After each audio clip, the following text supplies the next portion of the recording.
तो गुरुजी हम बात करते हैं नेचुरल फॉर्म की कि जिसपे जानवर वगैरह रहते हैं, हाँ हम इंसान भी वैसे ही रहे। लेकिन जानवर और इंसान में क्या अंतर है? अगर हम भी वैसे जानवरों की तरह रहने लगे, तो हमारे और उसमें क्या अंतर है?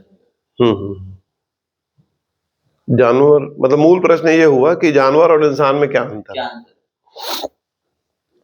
देखिए ओवरऑल आप अपन चालू करते हैं गैलेक्सी से। जी, गैलेक्सी के हिसाब से सोचो तो पृथ्वी की क्या औकात है, कुछ नहीं मतलब एक चींटी से भी छोटा। हाँ, यानी ओवरऑल गैलेक्सी, यानी अगर अपन दूर जाना चाहें तो हमको पता नहीं कितने लाइट ईयर लगेंगे हाँ, उतना दूर जाने में, जी, है ना।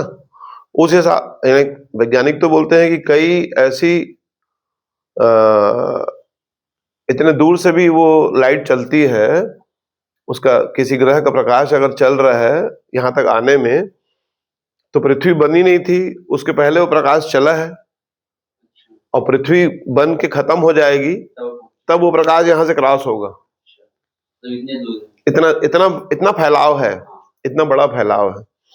उस दृष्टि में देखोगे तो आपकी पृथ्वी की स्थिति क्या हो गई, चींटी से भी चींटी। उस चींटी से भी चींटी के ऊपर एक आप 1/, मतलब 1/3 हिस्से में जो पृथ्वी है, जो मिट्टी है, उस पे आप रह रहे हो। 2/3 तो पानी है। उसमें उस 1/3 हिस्से में इतने सारे जानवर, इतने सारे स्पीशीज रहते हैं। स्पीशीज मतलब प्रजातियां, जी, इतनी सारी प्रजातियां रहती हैं। उस प्रजातियों में एक प्रजाति मनुष्य है, समझ गए। जी, तो अस्तित्व का अगर हिसाब देखोगे एग्जिस्टेंशियली, जानवर और मनुष्य में कोई फर्क नहीं है। तीन चीजें आहार निद्रा मैथुन में वो भी जीते हैं और अपन भी जीते हैं। तो अब सवाल ये है कि फर्क क्या है। अब उस चैप्टर को पूरा समझ गए अपन हाँ, कि अपनी कोई औकात नहीं है, पूरे एग्जिस्टेंस के हिसाब से हम कुछ भी नहीं है। कुछ भी नहीं का मतलब ये है कि जैसे आप घर में आप नहा रहे हो और बाजू में चींटियां लाइन से जा रही हैं, आपके नहाते में कितनी चींटियां बह गई आपको पता भी नहीं चला। इससे ज्यादा कुछ भी नहीं है। ऐसे ही परमात्मा का भी खेल है। आपको लगता है कि गाजा में इतने लोग मर गए और उसमें इतने लोग बह गए, ये आपका दृष्टिकोण है ना। लेकिन जब आप नहाते हो तो चींटियां बह जाती है तो आपको पता चलता है क्या? पता अच्छा अगर चलता भी है तो अपन कुछ फर्क नहीं पड़ता, उतना फर्क नहीं पड़ता, उतना केयर भी नहीं करते केयर आप। नहीं करते। Take it easy. हाँ, तो अब सवाल ये है कि अपन जो है मूल प्रश्न पे आ जाए कि मनुष्य और जानवर में अंतर क्या है, आहार निद्रा मैथुन से क्या एक्स्ट्रा है हमारे पास। तो जितनी स्पीशीज पृथ्वी पर हैं, उन स्पीशीज में अगर आप देखोगे तो जिसको अपन डेवलपमेंट कहते हैं, जिसको, अच्छा डेवलपमेंट में भी अपने को ये चीज समझनी है कि रिसर्च, जी, जिसको रिसर्च कहते हैं वो क्या है। अपन बोल ही रहे हैं रिसर्च, हाँ, यानी वो चीज पहले से है, हमको रिसर्च करना है। हाँ, फिर तो खोजना। हम एग्जिस्टेंस में सब चीजें फिर से खोजने को ही अपन ज्ञान मानते हैं, जी, है कि नहीं। तो रिसर्च जब होती है तो ये सब रिसर्च हुआ या डेवलपमेंट हुआ, मनुष्य ने अपने लिए खेती करना शुरू किया, सब फूल फल फूल पौधे और चावल और ये सब बनाना चालू किया। ये सब मनुष्य का डेवलपमेंट है, कोई दूसरा जानवर नहीं कर पाया। हाँ, यानी मन जो है, मन से मनुष्य बना, जी, वो मन जो है आपको आगे बढ़ाता गया। अब वो डेवलपमेंट अपन इतना कर लिए हैं, अब जो आप देख रहे हो या जो वीडियो रिकॉर्ड हो रहा है, ये भी मनुष्य का डेवलपमेंट।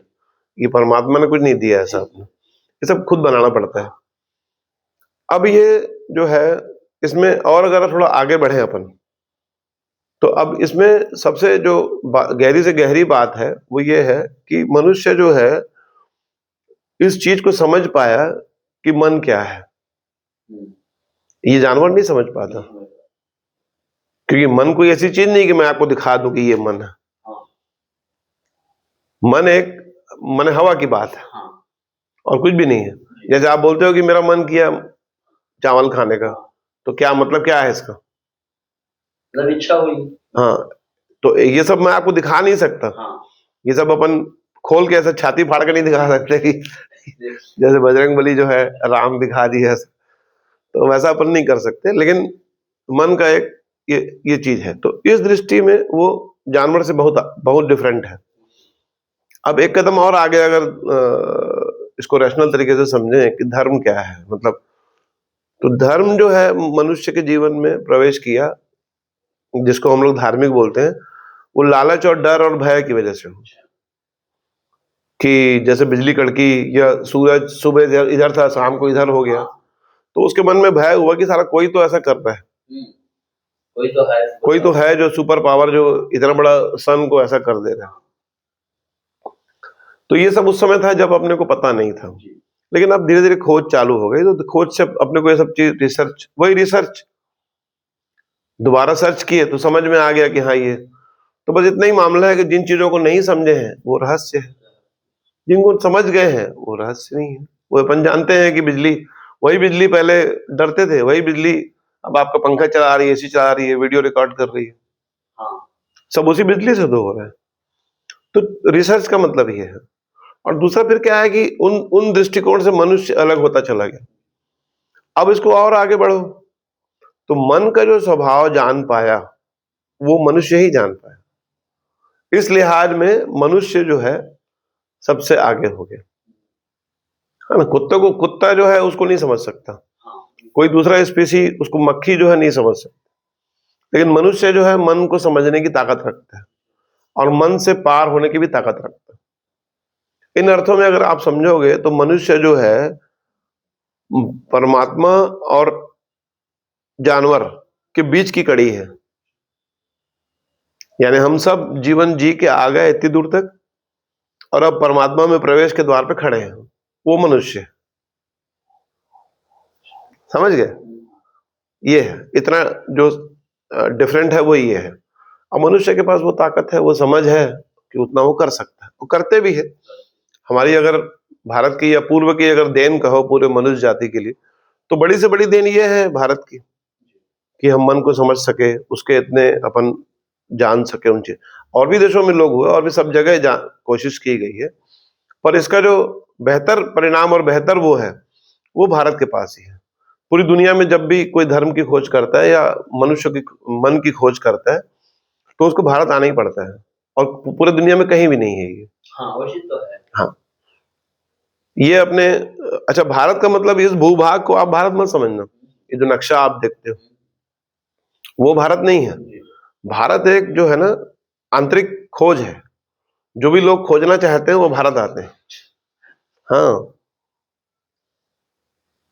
भाई, आप देखो पुराने जो हमारी नालंदा यूनिवर्सिटी थी या तक्षशिला यूनिवर्सिटी थी, तो सब विदेशी लोग उस समय भी आते थे भारत, खोज के लिए भारत आते थे। ऐसा नहीं कि उनके पास नहीं था। अब चीन से ह्यूनयांग जो यात्री आया तो बारूद का आविष्कार तो चीन कर चुका था, वो तो भारत में नहीं हुआ। तो जो व्यक्ति बारूद का आविष्कार कर चुके थे वो लोग, तो वो लोग आखिर कुछ तो समझ रहे हैं ना, बहुत सारी चीजें वहां डेवलप हो चुकी थी, तो वो लोग भारत क्यों आते थे? आज भी जो बड़े बड़े दार्शनिक, बड़े बड़े बुद्धिजीवी जो हैं, भारत क्यों आना चाहते हैं? क्योंकि वो मन को समझना चाहते हैं कि अब इसके आगे क्या, कि भाई पैसा तो हो गया आपके पास, आपने बहुत सारी भौतिक सुख सुविधा संपन्नता कर ली, फिर अब मन वहां रुकता नहीं, क्योंकि चीजें मिलते ही व्यर्थ हो जाती हैं। अब उसे आगे समझने के लिए भारत आना पड़ता है। तो इसलिए क्या यहाँ पर जो परंपरा है जो उससे मिला है, ये बहुत बड़ी मतलब हमारी मनुष्य जाति के लिए धरोहर है। इस लिहाज से मनुष्य बहुत ज्यादा अलग हो जाता है बाकी स्पीसीज से, ठीक है ना।